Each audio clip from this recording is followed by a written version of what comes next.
chatting with Mark Steacy. From 2016 to 18, he was the leading trainer on the Ontario Sire Stakes program, earning him 3 Johnston Cups. Tonight, we'll get his thoughts on handing his stable over to his son, Sean, the OSS program, and the Steacy Freshman for 2020. Winback Farm of Ontario is proud to welcome 4 exciting new stallions for 2020. Jimmy Freight's a 2018 O'Brien Award winner and the winner of the Dayton Pacing Derby and Mohawk Gold Cup. Nick Wicked's a 2018 Horse of the Year in U.S. and Canada, the richest pacing stallion in harness racing history. Stag Party's a 2018 O'Brien Award winner and the winner of the Metro Pace. And The Bank, son of 2 millionaires, Donato Hanover and Lantern Kronos, and a Breeders' Crown and Stanley Dancer champion. For more information, visit winbackfarm.com. That's winbackfarm.com.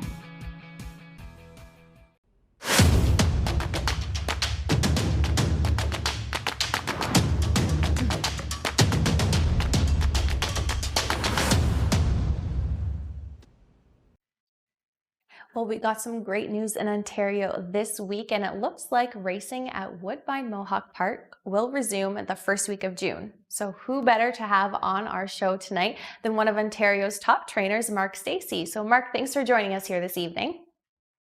Thanks for having me, Jamie. Let's get right into this crazy world we call life right now. How has COVID-19 and this pandemic kind of changed your routine, or has it at all? It definitely has.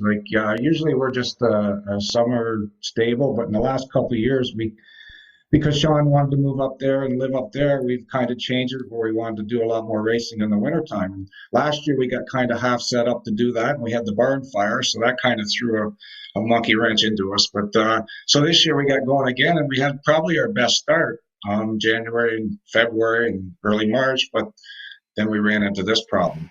And I've got a couple owners that's all they have is race horses, and it makes it really difficult to pay the bills when you're not racing for money.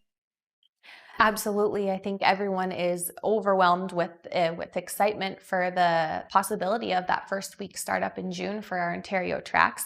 What are your thoughts on, how have you had your racehorses? How have Sean had your racehorses here near Mohawk? Did he give them time off, or has he continued to train them when all of this happened? Yeah, no, we when this first came out, we turned the ones that were racing, we turned them out for a week or so and just backed off with them just to freshen them up a little bit, because at that point we didn't know which way we were going, and horses that were racing, it doesn't take too much to get them back again, but. Then after a week, we said, well, we better go because you just never know. And so we kept everything in training. And as we speak right now, everything's been between 2 minutes and 2:05, and a couple of good stiff training miles, we're ready to go. Perfect. Yeah, with the news, like I said, everyone's very excited and gearing up, and hopefully have had their horses in training. You never really know with that time off, but it seems like there's going to be quite a few fresh horses coming into June. Yeah, there's going to be the qualifying box is going to be full for sure. But the owners they've been asking when do you think we're going to get started, and nobody had an answer, but here we are now. We have kind of an answer, so everybody's very happy. And this way it gets expensive when you don't have a chance to make that money back, because these horses, they're not cheap. Yeah, and not being able to make that money back as in going to the races. How have you been spending your time in the evenings? A lot of YouTube, a lot of old racing. I've been watching Roosevelt and Yonkers and Grand Circuit racing left and right, and that's pretty much it. The odd movie on YouTube or something, or Netflix, but basically getting ready, drawing a schedule up for the next training day, and just hoping that we're going to get started again. And speaking of getting started, how do you think that this shutdown for the last few months will impact the racing season that we're coming up on this summer? Obviously we've already missed some stake racing now. That's whether it's going to be all canceled or rescheduled. I don't know. We'll have to see. But I got a feeling like for 3-year-olds, Ontario Sire, it'll just be put back what we've missed will be put back at the end of the year. So we'll probably race a little longer with the OSS this year. Um, I don't think it's really impact other than the owners have not, had a hard time paying bills because they don't have an income. But I don't think it's impacted the performance or what we're going to see in the horses. I think once everything starts up, we should catch up easy. Now let's take a look at the impact you've had on horse racing. Looking at your career stats, you've had over 8,000 lifetime starts and over 1,600 wins. That's a great career and over 24 million in purse earnings. So looking at those numbers, kind of how do you feel looking at them all laid out like that? I think they're decent numbers. We were pretty consistent from. We really didn't like. I just kind of played around Kingston for a lot of years and mostly developed horses. And once they got going, sold them. After Sean got out of school, I was able. Me and him between us, we could keep somebody at home, somebody could go on the road. So we kind of started racing for more money after 1997, I think it was. So most of that money that we've made has been done since probably the year 2000. So that's pretty. I'm pretty proud that it's been pretty consistent. And then with Sean, Yeah. we worked together. We had another over $1 million year again last year. So it still remains pretty consistent.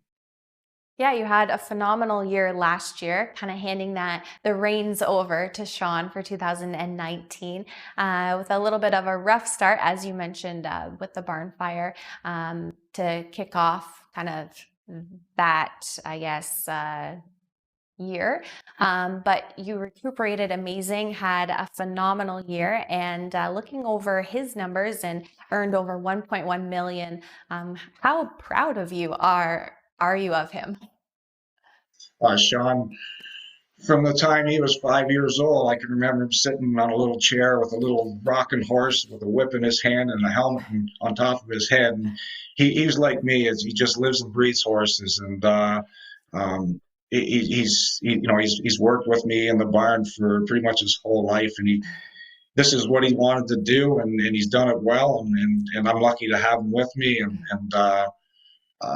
I'm sure if I didn't have him, other people would be chomping at the bit to have him. So, and I'm sure that, any owner would be proud to give Sean a horse. So speaking of your stable now and that transition over to Sean, how does it work? You are in Lansdowne, so Eastern Ontario, about 3 hours away because Sean's near Mohawk. So how do you guys divvy up the tasks or the horses, kind of your day-to-day work life with your son? Well, it's still like Sean's down as trainer up there, but it's still my operation. And, I'm the one that picks where the horses are going to be. And I have my other son, Clark, at home here. He's actually responsible. Every horse that goes up there, any young horse anyways, he's responsible for breaking every one of them, developing them. And he's just got a little different outlook in life. He's got two children, and he likes the quiet life of Lansdowne, so he doesn't like to move too far. And where Sean, he wants to be in the thick of it. He wants to race in the Grand Circuit and stuff like that. But both of them work together, and myself. And we try to develop them mostly here, and then move them that way. Obviously that's where the big racing is and the money is. And most of the tracks have closed down this way, so that we're forced to do it that route now. And moving your horses this way, you've had a tremendous career in the OSS program. In 2016, 17, and 18, you were the top trainer of the program, earning that Johnston Cup for all 3 years. Kind of what does the OSS program mean to you and your career?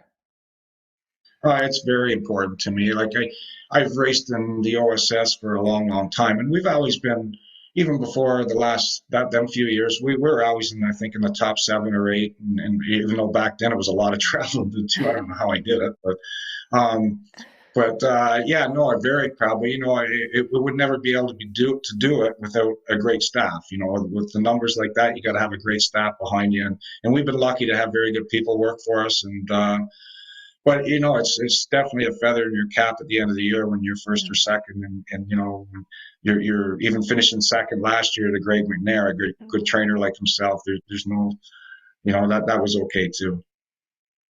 Yeah, for sure. It's not first place, but hey, second's all right too, especially in that Oh overall yeah, yeah. category. Sure. What do you like most about the OSS program? Is it the different levels for your 2-year-olds or 3-year-olds that you can put in? Yeah, you got the gold and the grassroots, so you can decide where they fit the best. You got the half mile tracks, the 5/8 or the 7/8, and so you just kind of go with where you think you're going to be more successful. Personally, I'd rather finish first in the grassroots than finish fourth in the gold. You might make a little more money consistently coming fourth, but I'd rather win in the grassroots. So I would go that direction if that's where it came from. If you get them a really nice one, obviously you want to be in the golds. But I think it's so much easier. You don't have to worry about crossing the border to race in the States. Everything's right in your backyard here, and now that we're set up in Guelph, everything's close to us now too. So, and since we've been up in Guelph the last 7, 8, 9 years, we're able to take more advantage of that. And speaking of your setup here as well as at home where you are, how many horses are you training? How many does Sean have? And how many 2-year-olds do you have?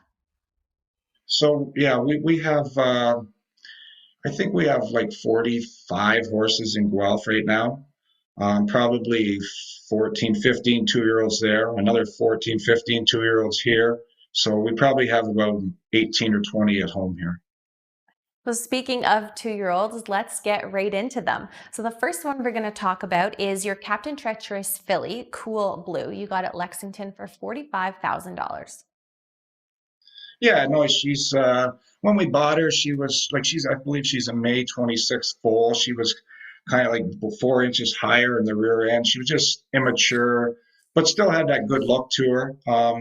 I was actually the underbidder of her mother a few years ago, Allie Blue, and Jimmy Tacker got her. She turned out to be quite a nice 2-year-old.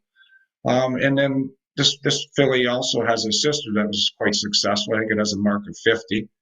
But I just thought the horse had a really good look to her. I just, was hoping that she'd grow into herself, which she is doing. On the track, she's really looking good. She's very fast.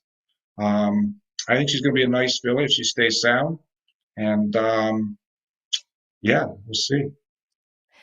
Next up, we have your Sunshine Beach filly, Nightlife Sealster, 72,000 at the London Selected Sale. Yeah, no, she we went to Sealster. We seen her there. We liked her a lot. She's probably one of the nicest looking Sunshine Beaches that I've seen up till now. And being a half sister to Nirvana Sealster amongst a couple others, that didn't hurt either.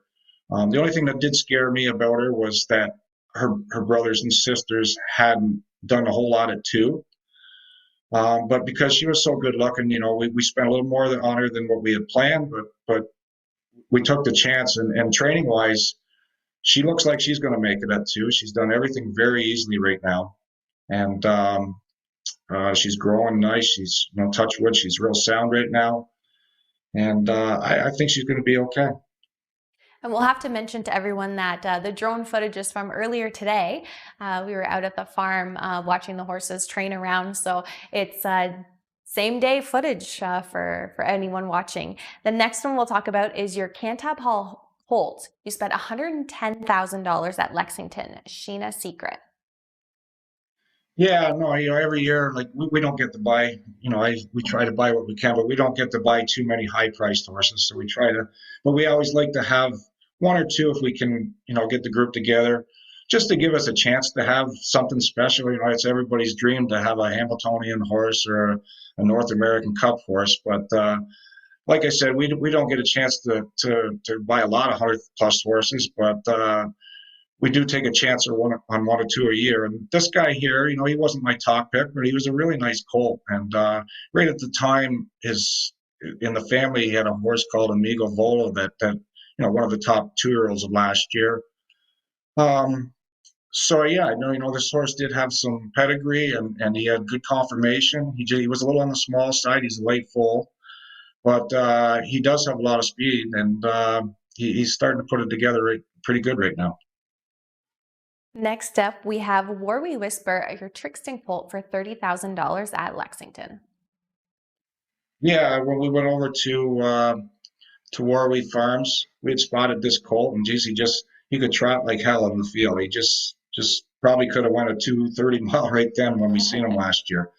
Not a real big horse. I did train the mother of this horse. She was a big mare actually. I think she got hurt when she was young, but she did win at 57. And she did have another big foal called Warley Roo, who most of us know that was quite successful. Now this guy's not real big, but he's really nice gaited, and I think he's got a chance to make a decent colt. And how about your muscle mass filly Great Dane, $40,000 at Lexington? Yeah, yeah. Again, we were over at Glen Gate, and I had spotted a few horses over there, and she was one of them. I know this family quite well. I had a couple in the family, including the second dam. I had a horse called Canadian Wildcat a few years ago. That was, he was talented. So I knew this family a little bit. Even the mother had shown a lot of speed. She did make some breaks and stuff, but I just, I figured if this horse could have any kind of head on her shoulder, she could probably have the ability to be a nice Ontario Sire Stake filly. And right now, she's trotting as well as anything, and big, strong filly, and she's on the right path, and she looks like she'll get added in July. And next up, we have your homebred Stormy Beach Girl, a Bettor's Delight filly. Yeah, this filly, we had the mother. I paid a lot of money for her, the mother, at Lexington one year, but we raced her, and she was a really nice filly, but she came along in a real tough year. I think she won a few times in 50. Unfortunately, when she was coming back as a 4-year-old, she tore a suspensory, so we bred her, and this is her first foal. It's Bettor's Delight, and she's a nice filly. The only problem she has, she's very tiny, and but she can really go, and maybe she'll be another Alicorn because she's not so big either, but she can really go, this filly, so hopefully her size won't affect her. And what can you tell us about your wheelin' and dealin' colt, Moscow Moon? Again, I had bought the mother of this horse and raced it as a 2-year-old, and she showed quite a bit of talent at 2. She got injured coming back at 3. She had a lot of bad luck.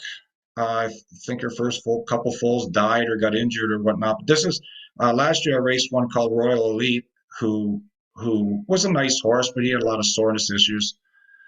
This guy here is probably the second live foal from the mare, but this guy is the most talented. He's very fast. If he stays sound and healthy, I think he should be. He should do pretty good things this summer. And you spent $90,000 at Harrisburg on a Some Beach Somewhere colt called South Beach Hanover. Yeah, this guy was, again, we're looking for the home run type horse, and he was expensive at 90, but probably with his breeding not so expensive. Obviously he must have had a few flaws that some people didn't like, because I'm sure there's other guys that would have liked that breeding, and would have bought this horse for more money than that. But and I knew he did have a couple flaws, but he had pretty decent conformation. We had to take a couple chips out of him and stuff. But actually, this guy's grown into a really nice core. He was a late foal too, May 8, but he's really training nicely, and real nice gait to him. I just when he gets going, everything's there. We just hope that the toughness is too. And how about 11 Life Hanover, a royalty for life colt you got at Harrisburg for $40,000? Yeah, this family I've kind of played with a little bit too, and this guy had a brother, half brother, that made 1.1 million looking Hanover. Another one that Tom Duran had called Diamante, who was a nice horse. And this guy just moved nice on the video, and he's had nice size. And, again, he had a couple chips when we got him. We took them out, but that was no big deal. He's really training well, this boy. He's got a big gait to him, and same story. If he stays sound, I think he's going to be a nice colt.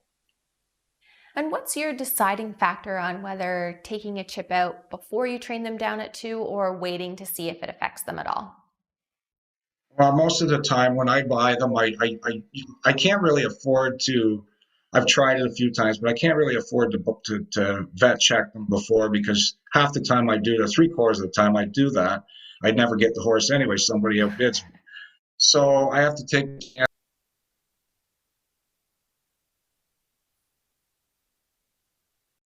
all over and if they have them, I'll take them out right away. I want to get it over with.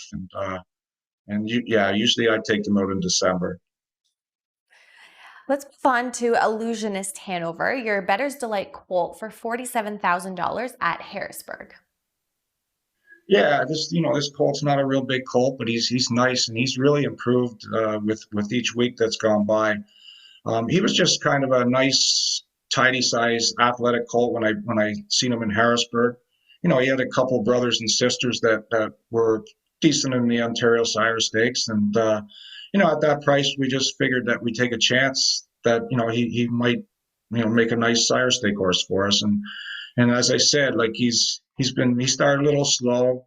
He was a little fumbly at first, but he's really starting to put it together now, and he's actually catching up with some of the other colts that he's training with the South Beach colt now, and by the time they race, he could be the best one. Who knows?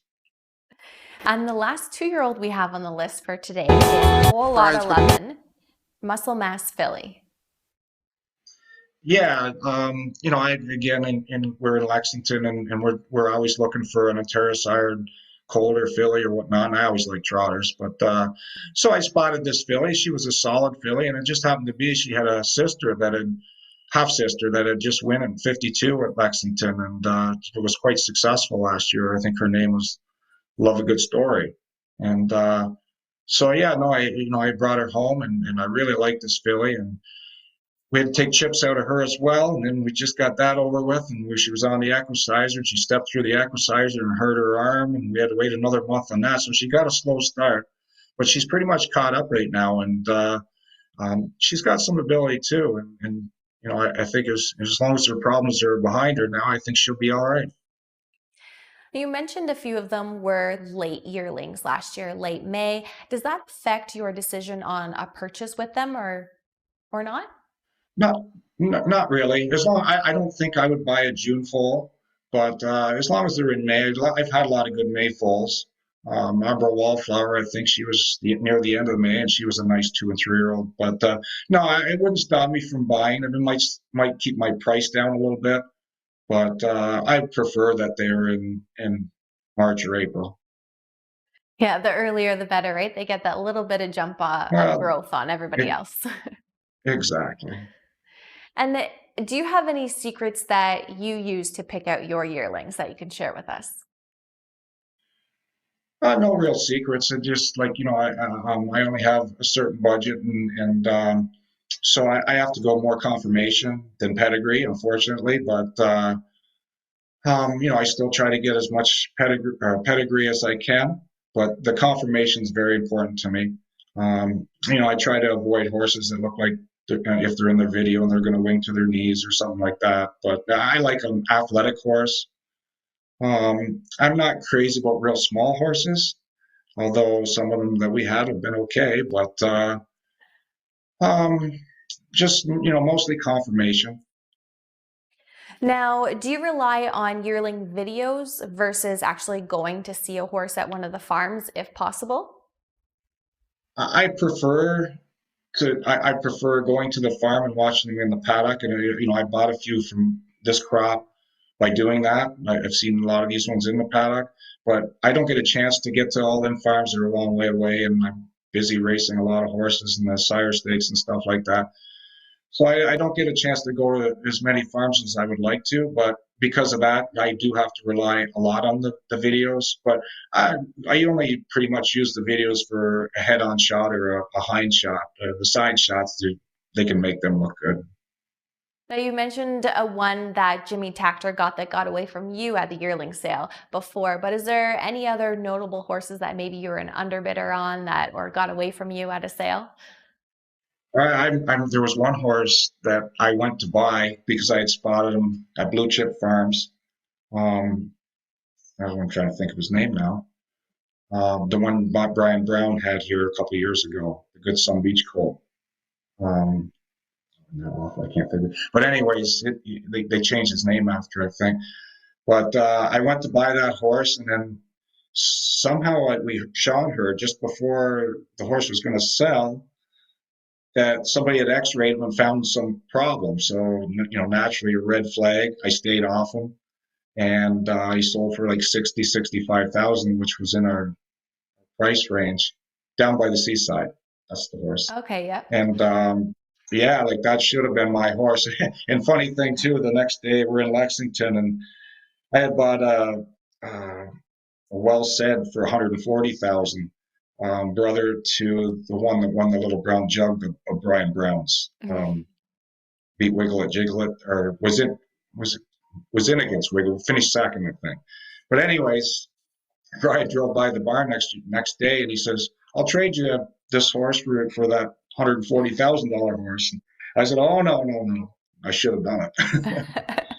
But yeah, no, I should have went with my guns and bought that horse, and I didn't. But there's been a few that I've been the underbidders or just missed that turned out to be pretty good. But there's also been some that probably I got lucky and missed too. Yeah, absolutely. It can go both ways. Sure. That kind of wraps up the yearlings and 2-year-olds, but we'll be back after this quick commercial break to talk about some of your returning horses. Winback Farm of Ontario is proud to welcome 4 exciting new stallions for 2020. Jimmy Freight's a 2018 O'Brien Award winner and the winner of the Dayton Pacing Derby and Mohawk Gold Cup. Mick Wickens, a 2018 Horse of the Year in U.S. and Canada, the richest pacing stallion in harness racing history. Stag Party's a 2018 O'Brien Award winner and the winner of the Metro Pace. And The Bank, son of 2 millionaires, Donato Hanover and Lantern Kronos, and a Breeders' Crown and Stanley Dancer champion. For more information, visit winbackfarm.com. That's winbackfarm.com. Welcome back. And Mark, is there any 1 or 2 horses or 3 off the top of your head that you're really excited about their 2020 season that are training back? I have a couple that I'm holding my breath that they might be decent. I raced a Muscle Hill colt last year called Nylander, and he showed lots of ability. He just got a little fumbly, just like he was a little immature. And this year he has grown into himself. He looks solid. He's training really well right now. I think I've been in 2-2 with him or something like that. We got him paid into pretty much everything for a 3-year-old this year, and just hopefully his gait is a little more secure this year, and he can take us to some big things. We have a Bettor's Delight colt that was quite nice last year called Delightful Terror. There's going to be some nice horses in the goal. I'm hoping he can step up to that. But if not, I'm sure he's going to be a top grassroots horse for us this year.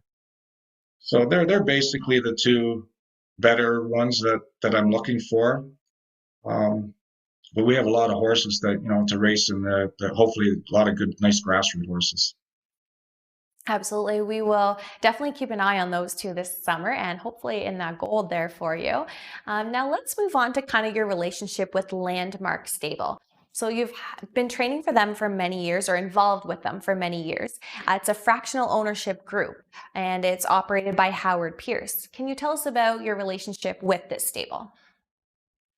Yeah, Howard's been a friend of mine since way back in the 80s. And he was always a visitor at the barn all the time too. And I just remember one time there was an SBOA group that I trained for one year when it first started. So Howard was at the barn one day with my father, Clark, and myself, and we were all sitting down, and Clark mentioned that, we should start something like that. And Howard said, "Geez, that sounds like a good idea." So anyways, Howard got the ball rolling, and he put it together, and this is our 13th year or 12th year now, I think. 13th or 12th, I can't remember. Yeah. Now, Landmark landed a horse in the Hambletonian in 2014 called Harper Blue Chip and finished 3rd. What do you remember about that experience? That was so special, for these Landmark people because, basically what Landmark's made of is people who can't really afford to own horses like this themselves, but this way they can get into it and they don't have to worry about the expenses. Once they're in, that's all. They don't pay anymore. So anyways, yeah, we got a horse that took us, to big game, the Hambletonian, and he got third in the Hambletonian too. So that was so special, and the people that were involved in that, they were over the hill with this. Like this was great. I had my first experience at the Hambletonian a few years ago, and the atmosphere there is just mesmerizing and overwhelming. So it's really great to bring people that aren't really in the industry to something like that that's so special. So, do you have any idea how many owners that Landmark Stables has introduced into horse racing?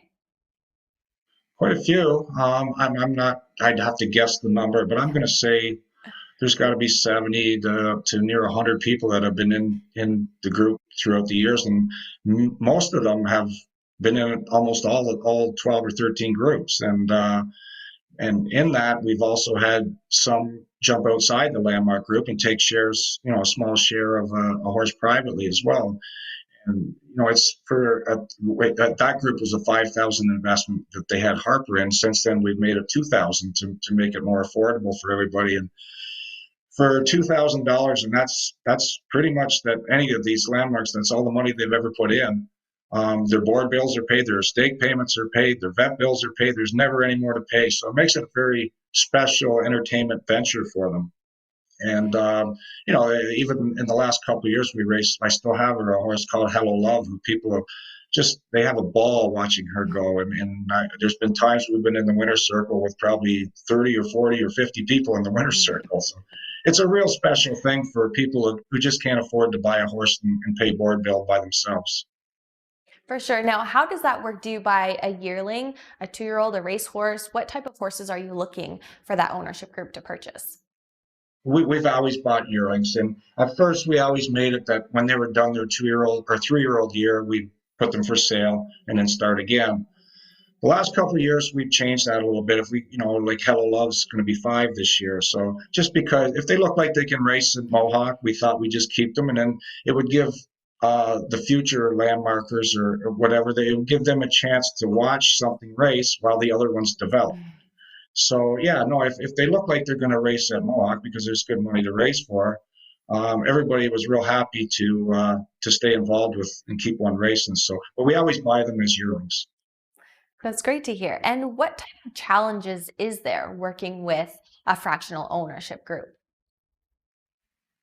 The biggest challenge, and I don't, Howard and my wife Kathy have to put up with this mostly, but is the memberships. Making sure everybody's up to date with their memberships, because there's been many times where we had to call race day and say this guy hasn't renewed his license and stuff, and they threaten to scratch your horse. We've been really fortunate that we've been able to get a hold of that person at the last minute to go ahead, and just even in a couple stake races too. I just wish they could figure some easier way to give you a chance, at least a week or two, to because whether a person's in the hospital or he's out of town or something, you're not always going to get a hold of that person. So I wish the memberships could be done a lot easier. But as far as the talking to all the people, I don't have to do that. I just talk to Howard, and Howard talks to them, and he does a Sounds like really good job at it. yeah, you've got the good end of that one where you deal with the horses and send the I message guess you could along. call them. Yeah. So let's rewind a little bit back to your career, back to the beginning. What got you started in the business? How did you get started, and kind of your first horse that got you there? Well, I was very young. My father went to the races one time in the 60s, and he liked it. And then I used to travel with him all the time. So next thing, I started going to the races with him. It was only a year or two after that. I was probably 7 or 8, and then we bought a cheap horse, maybe $500 horse, and we played with that, and I fell in love with it. Like, I read and watch, and as the years went by, that's all I wanted to do, and just over the years, just grew a little bit more, and till here we are today. And you had in 2006 a memorable season. It was the year you had Majestic Son, who was voted into the Canadian Horse of the Year. Sorry. What do you remember most about racing him? He was a lot of fun. He won a lot of big races. I think he's the only, or he's probably won more than any horse just completely in Canada as a 3-year-old. I think he made, I don't know, 1.2 or 3 million just racing only in Canada. And he was just so good. Like when he was good, he was real good. And as you see in that picture there, that was probably I don't know which race that was, but a Canadian Classic, and beating good horses like that by that many lengths. He was a special horse. And I don't know if I'll ever get another one as good as him, but it was sure fun while he was here. What made him so special? Was there something that stood out when he was training or, jogging in the barn or racing that you could see that quality in him? He trained down just like any other horse. He was just average training down, but he did everything right. He didn't really stand out. Even when I qualified him, he was nice, but I didn't know he was going to be special right then. And I remember the first race, I think I took him to Georgian Downs in a goal, and I was moving into the last turn with them, and the guy that was leading touched him. I think he touched him with the whip or something. My horse made a break. Um, I landed him. He got back, I don't know, 8, 10 lengths. And then he just came charging up the stretch. I think he might have caught a fourth. And I come off the track and I told Sean that day, I said, this horse is pretty damn good. So we took him back and requalified him in Montreal. And then I took him to Elmira and I drove him. He jogged that day. And then Paul MacDonald was in the same race. So I said, will you drive him in the final? And he did. And he jogged again. And it just kept getting better from there. But right after that Georgian race, I knew that he had some pretty good talent. And you've had some talented horses throughout your career. Is there any that stick out off the top of your head, that mean the most to you? I've had a lot of horses that were pretty nice. Like probably my career changing horse was a horse called Day in a Life back in, I think it was '97. I only raced him 5 or 6 times, and then I sold him because that's what we did back then. But he ended up winning the Meadowlands Pace the next year. But when I sold him to Peter Heffring, and I got a really good relationship with Peter Heffring after that. And then I ended up training for him, ended up being a great friend of his, and unfortunately he passed. And I lost a good friend then, and we were really starting to do well. But he pretty much got it started for me. But I've had some pretty nice horses. Hannah Hanover was a really nice mare, a tough mare. Not so much talented, but just tough. And I think she made 1.2 million. And Sunshine Beach, we had a lot of fun with him. I picked up another great owner in Tony Infelice, and um, we had a lot of fun with Sunshine Beach. And hopefully we'll have a lot of fun with some more in the future.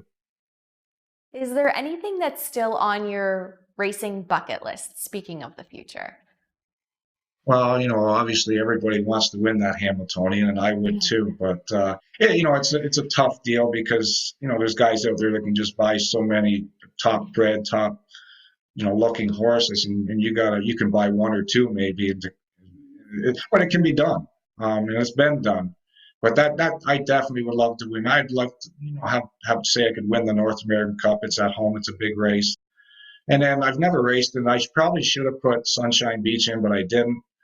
But the Little Brown Jug would be a nice race to be in as well.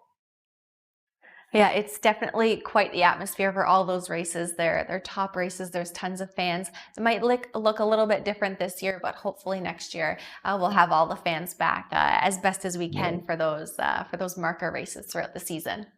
Right. Now, we do have some viewer questions that were emailed in to us throughout the past few days. So the first one comes from Sandra Snyder. She asks two questions together here. What did you do with all of your free time last summer instead of going to the races? And what are some challenges of overseeing a multi-generational family operation that is also separated by distance? Yeah, no, well, actually, I didn't have very much free time. I think I'm more busy now than I've ever been because I'm back and forth all the time.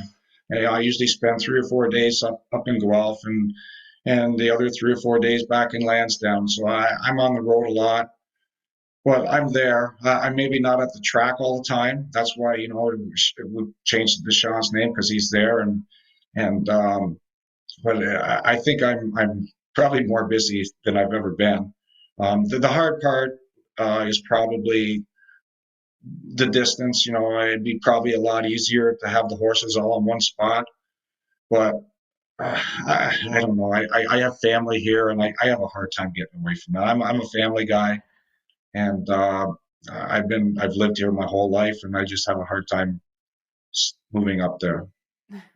So our next question, our viewer question brought to you by Winback Farms, comes from our perfect score for viewer questions. Charles Foster has sent in one for every single one of our shows. So his first one is that has the pandemic had a greater impact on stables with fractional ownerships than traditional stables? Well, in our case, the pandemic hasn't really affected our fractional ownership because it's not costing them money. It's all their initial payment of $2,000 covers everything. So they're not required to pay. So because the horses have to sit out an extra 2 or 3 months, sure they can't watch them race, but they're going to race, and it's not costing them. So it really hasn't affected our fractional ownership group. It affects my other owners with raceway horses that they rely on that personally. For sure. And the next question again comes from Charles Foster. What, if any, is the relationship between your stable and Anthony MacDonald's partnership, thestable.ca?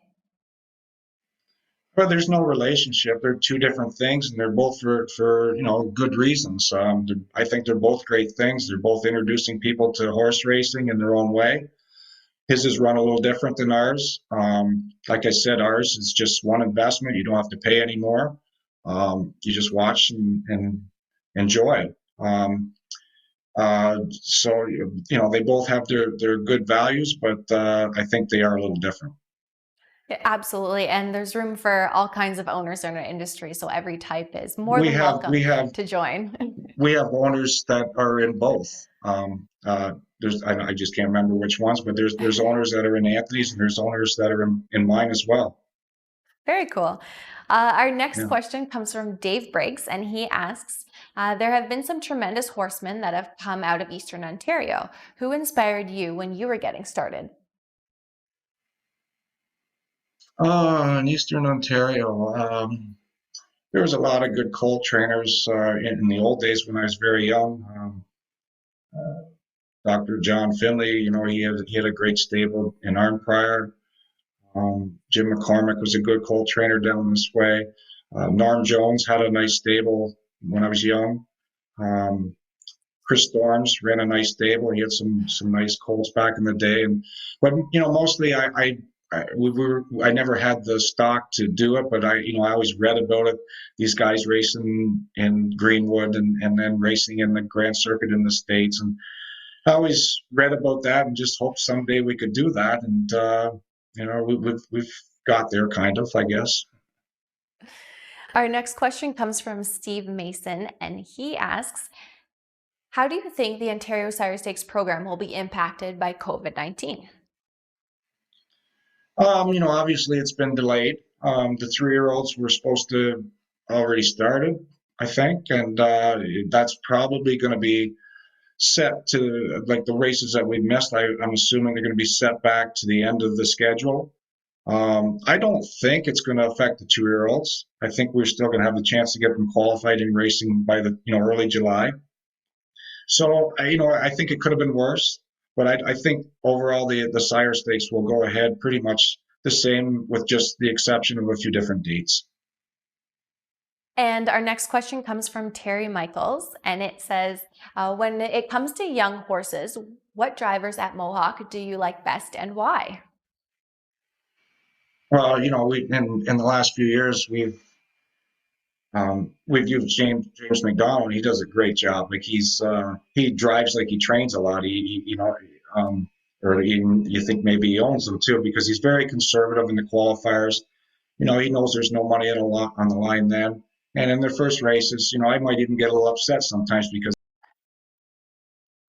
he's not aggressive enough. Actually, and I think he really helps. Make a colt better by not being so aggressive in the first several races. And many of my owners like that too. So I really we've had a lot of luck using James. And hopefully we get a good horse where we can both win a Grand Circuit race someday. We haven't done that yet, but we've won a lot of sire stakes. And there's other guys, like, Paul MacDonald. He's one of the best, and still is. Like, he's very smart, good horseman, and I never have a problem putting him on a horse. Chris Christopher, there's many of them there, but I like a patient driver on my colts for the first few races, anyways. For sure, teach them how to go around and really get comfortable out there on the track. Yeah, they can get hot fast enough, especially the trotters. So we do have 3 Facebook questions that were sent in during our show. The first one comes from Jeff Canteen, and he asks, what is something special you learned from one of your mentors that has helped you with your success in training trotters? I think patience is the biggest thing with trotters. First of all, you got to be lucky that you picked the right one out of the sale, but then patience, and then you got to play with their shoeing a little bit. When they start making mistakes. But I think the biggest thing is just don't go too fast, too early, and be patient with them. And if they're meant to get there, the trotters aren't so much different than pacers anymore. They're a lot more natural now. And but yeah, most of the time you still might have to tinker, balance them a little different or something like that. But I think the big thing is patience.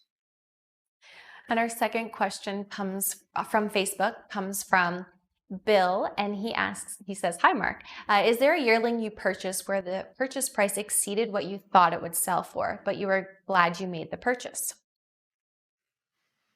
I don't know. I wouldn't say that. I think I paid, I'm not sure, around 70 or 80 for Sunshine Beach.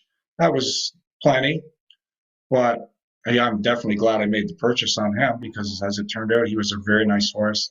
But most of my success has been in the 30 to 40 range. More of the better horses that I've ever bought have been bought in that range. So I have bought a couple $100,000 horses, but I'm a little leery about doing that. I find that a lot of times the $100,000 horse is the leftover horse for the rich guys that they don't want. So I just think there's better value in the $30,000 to $50,000 range. For sure. And our last question of the evening comes from Facebook and comes from Shannon. Hi, Mark. Can you give us an update on Landmark 13? So I guess this is the 13. I gotta make sure that this must be the 13, the 2-year-olds this year. So they're all doing really well. They're still on track, and as long as they stay sound, I think they're all going to get qualified in the next month and a half. And after that, we'll see if they're any good. But I think we should have fun with the 13s. Perfect. Thank you so much for joining us here. And thank you to Winback Farm Ontario for sponsoring our show with one of our Ontario's top trainers, Mark Steacy. Yeah, I'd also like to thank Winback Farms too, because they've for sponsoring this, and also because they've been a great supporter of the Landmark too.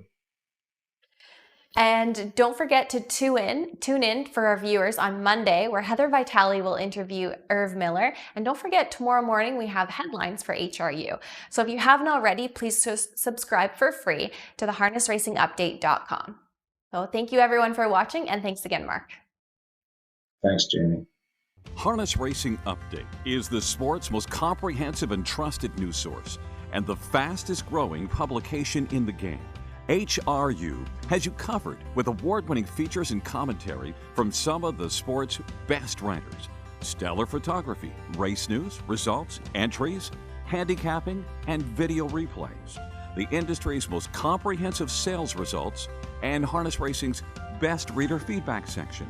And it's all delivered free of charge to your email box multiple times each week. See why HRU is the most trusted news source of the sport's most important people from all facets of the industry. Subscribe today for free. To subscribe, just go to harnessracingupdate.com and then click subscribe for free.